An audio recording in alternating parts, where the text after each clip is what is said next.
লোপটি পাই চ্যানেলে সবাইকে স্বাগত। আমি আজ বানাবো হাতে কাটা সেমাই পিঠে। এটা খেতে কিন্তু ভীষণই ভালো লাগে, আর শীতকাল মানেই তো পিঠে।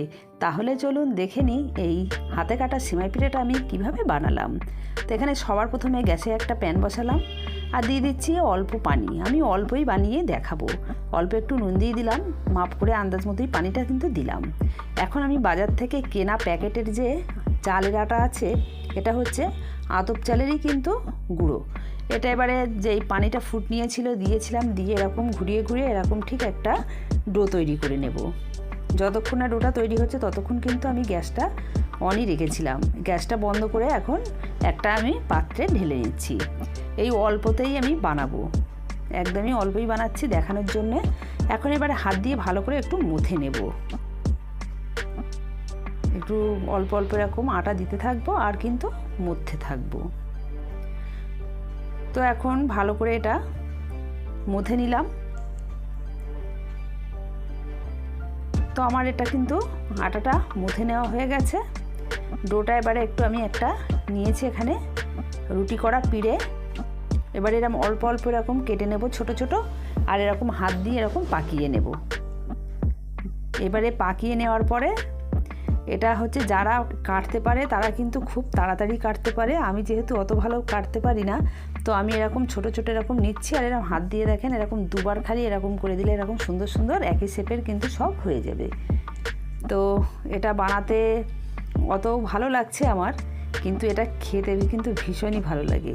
আর যেহেতু অত ভালো পারি না, তো অত তাড়াতাড়ি কিন্তু হচ্ছে না।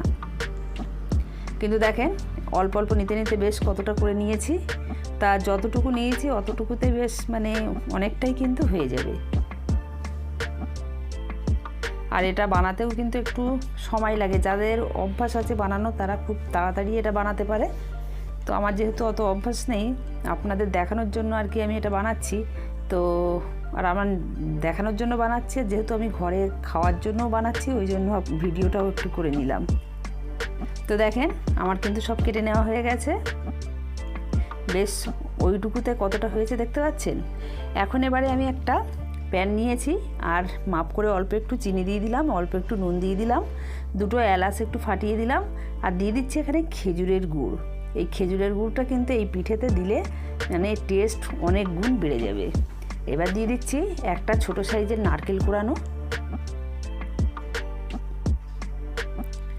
দিয়ে এবারে মানে একটু নাড়িয়ে নিলাম। এবার গ্যাসের চুলায় বসিয়ে দিয়েছি।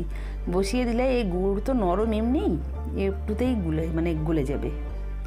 তো গুড়টা দেখতেই পাচ্ছেন গলে গেছে। এবারে এখন আমি কিন্তু এটা ফোটা পর্যন্ত অপেক্ষা করব। ফুট নিয়েছে দেখতেই পাচ্ছেন। আর এই যে খেজুরের গুড়ের আর নারকেলের যে মানে দুটো মিশিয়ে যে একটা সুন্দর মানে সেন্ট ছাড়ছে, মানে খুব ভালো লাগছে। আর তাতে এলাচ দুটো দেওয়া আছে। এখন দেখেন এই হাতে কাটে নেওয়া যে পিঠেটা এখন অল্প দু চারটে উপরে একটু ছড়িয়ে দিচ্ছি, যাতে না জড়িয়ে যায়। এরকম অল্প অল্প করেই কিন্তু দিতে হবে। এরকম অল্প অল্প দিয়ে একটু নাড়িয়ে নিচ্ছি। এবার বাকিটা আমি দিয়ে দেব। দেখতেই পাচ্ছেন যেটুকু আমি আটার মানে ডোটা তৈরি করেছি তাতে কতটা হয়েছে। এবারে আর কিছুই কাজ নেই। এবারে ফোটা পর্যন্ত অপেক্ষা করতে হবে আর একটু ভালো করে ফুটিয়ে নিতে হবে। এই ফুট নিয়েছে। ফুট নেওয়ার পরেও কিন্তু আরও 5-7 মিনিট কিন্তু ফুটতে দেব। আর এটা কিন্তু একটু ঝোল অবস্থায় কিন্তু নামাতে হয়, নাহলে কিন্তু মানে যেই ঠান্ডা হয়ে যায় খুব ঘন হয়ে যায়। তো ফুট নিয়েছে, এখন বেশ কিছুক্ষণ আমি একটু হতে দিচ্ছি, মানে ওই 5-7 মিনিট মতন আরও ফুটতে দেব।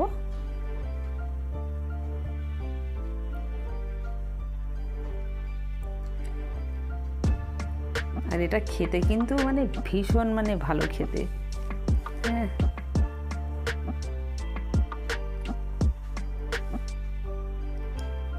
তো বেশ কিছুক্ষণ কিন্তু ফুটিয়ে নিয়েছি। এখন দেখেন মানে এটা কেমন ঘন ঘন হয়ে গেছে। এখন এবারে আমি কিন্তু গ্যাসটা এবারে বন্ধ করে দেব। বেশ মানে 5-7 মিনিট কিন্তু আমার ফোটানো হয়ে গেছে। এরপরে ফোটানোর পরে ঠান্ডা হয়ে গেলে একদম জমাট বেঁধে যাবে। তো একটু ঝোল অবস্থায় এটা গ্যাসটা আমি বন্ধ করে দেব। তো এখন গ্যাসটা আমি বন্ধ করে দিলাম। এখন এবারে আমি বাটিতে নিয়ে নেব। বাটিতে সাথে সাথেই আমি তুলে নিচ্ছি, নাহলে এখানে একদম মানে জমে যাবে।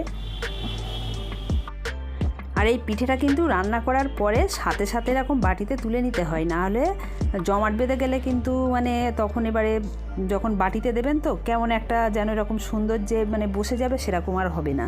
তো ওই জন্য আমি রান্না করার সাথে সাথেই যে কটা পাত্রে হবে সে কটা পাত্রেই আমি তুলে নেব। তো মানে এটা খেতে গরম গরম তো ভালো লাগেই, আর এটা যদি একটু ঠান্ডা হয়ে যায় না তা অসাধারণ লাগে খেতে। তো কি বলবো, তো দেখতেই পাচ্ছেন হাতে কাটা সেমাই পিঠে খাওয়ার জন্য একদমই রেডি। তো আমাদের এই ভিডিওটা দেখে যদি আপনাদের ভালো লাগে লাইক কমেন্ট শেয়ার করবেন, আর চ্যানেলে যদি নতুন হন অবশ্যই চ্যানেলটা সাবস্ক্রাইব করে পাশে